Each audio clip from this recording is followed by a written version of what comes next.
नमस्कार दोस्तों। इस वीडियो में हम बात करने वाले हैं कि चुनाव के समय टिकट कटने का मतलब क्या होता है। आप अभी बिहार में विधानसभा का चुनाव चल रहा है और यहाँ पे आप सुन रहे होंगे कि कई लोगों का आपने सुना होगा कि इनका टिकट कट गया है। तो टिकट कटने का मतलब क्या होता है?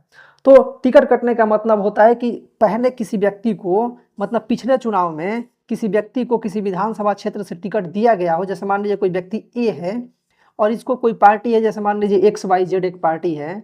ये क्या करती है कि पिछले चुनाव में इसको टिकट दी थी, ठीक है, और इस चुनाव में इस व्यक्ति को टिकट न दे करके किसी अलग व्यक्ति यानी बी को टिकट दे रही है चुनाव लड़ने के लिए। तो ऐसी स्थिति में कहा जाता है कि जो ए है उसका टिकट कट गया है। यानी कि अभी से पिछले वाले चुनाव में जिस व्यक्ति को किसी पार्टी से मतलब चुनाव लड़ने के लिए टिकट मिला हो, उसको अगर इस चुनाव में टिकट नहीं मिलता है तो कहा जाता है कि उसका टिकट कट गया है। ठीक है, ये कोई मतलब कहें कि कोई एक प्रमाणिक शब्द नहीं है, लेकिन ये जनरल यूज किया जाता है कि इनका टिकट कट गया है।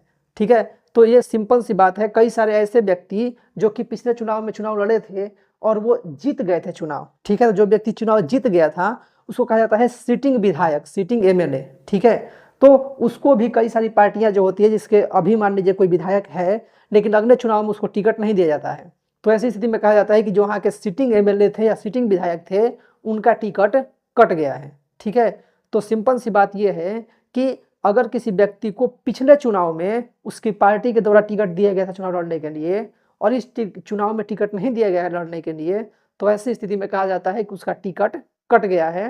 तो टिकट कटने का सिंपल सा मतलब यही होता है।